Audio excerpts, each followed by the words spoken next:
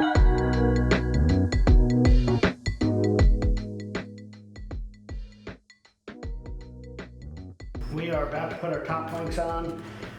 Quickly, we want to go over the board and double check a couple things. All our blocking is measured out. The board's been vacuumed, so there's no dust or little bits of glue that are going to rattle around. We've beveled off our plywood rail. Everything's cleaned up. The last thing we really want to do is kind of just put some quick marks on the outline of the board. While we can see the top edge of this rail band, it's helpful to kind of mark the low points, and this will help us to make sure we don't kind of follow those low points when we shape off the top and bottom planks.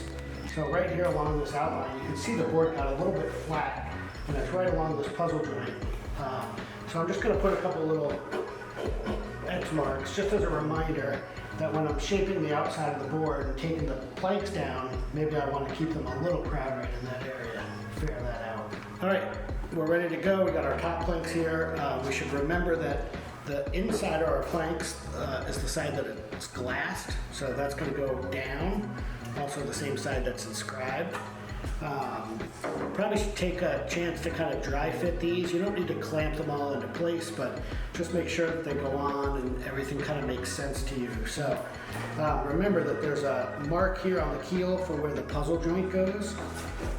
That line on the keel lines up with this puzzle joint line right there. So when we go to position this, we want to make sure that that's exactly down right.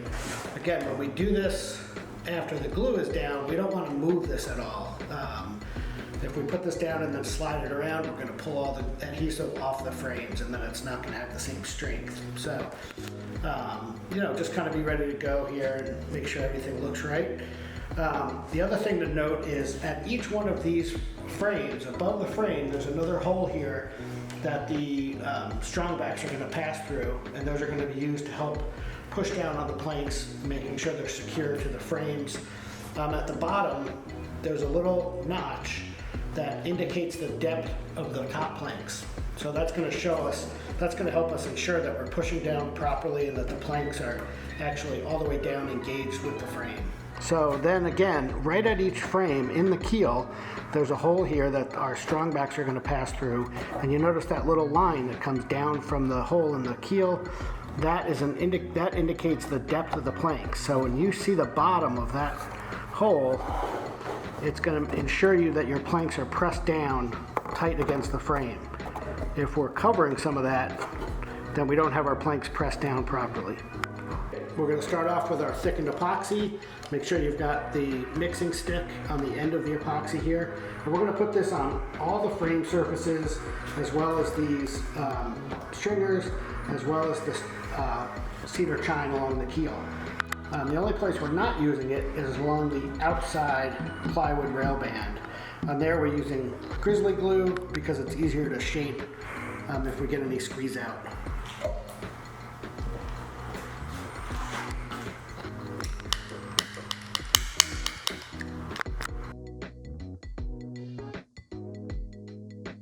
Okay, so we're about to put our tops on here. If you have a second person, it's helpful. It's not necessary, but it's a little bit smoother when you have somebody on each side.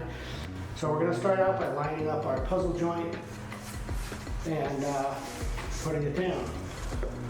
I like to kind of put these up against the keel and then kind of push it down so that whatever epoxy squeezes right there kind of squeezes down versus getting squeezed out.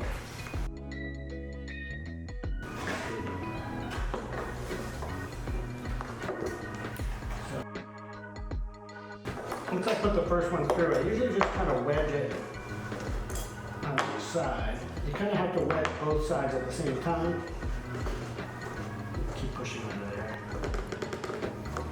And then that's kind of, now the planks aren't going to shift on us. And we can go along and put our strong backs at each spot.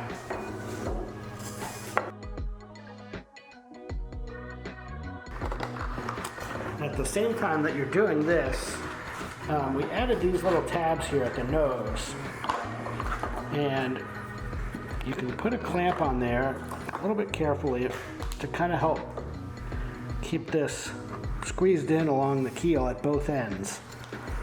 That way, as we start to pull the planks down, it doesn't tend to open up the seam along the keel.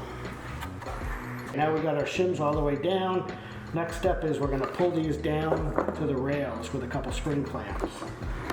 So we want to clamp this on the strong back and just on the bottom planks underneath that plywood rail band. Once that's down, we can take a few more shims, just kind of slide them under wherever we feel like we need a little bit of pressure. Again, these are right on top of your frame, so any pressure you push down on your planks is putting pressure right where it wants to be.